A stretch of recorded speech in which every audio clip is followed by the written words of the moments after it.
Are you struggling to write a native module in React Native that reuses your JavaScript code?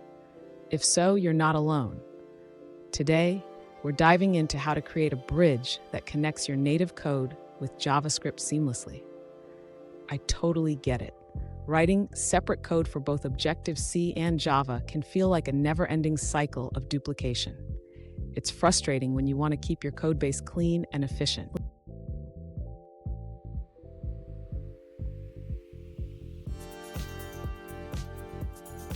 Here's the specific question we're addressing today.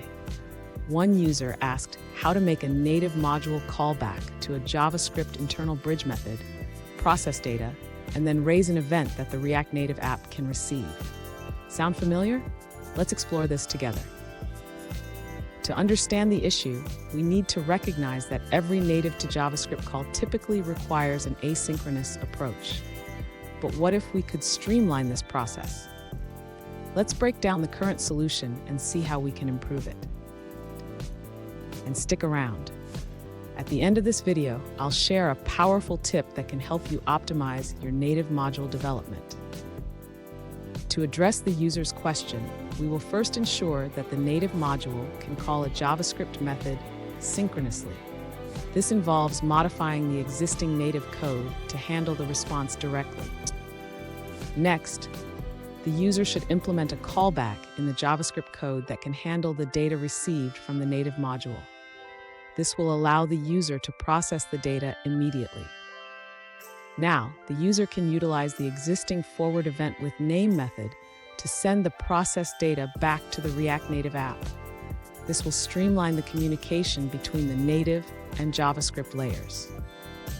Finally, the user should test the entire flow to confirm that the data is processed and sent back to the React Native app without unnecessary asynchronous calls.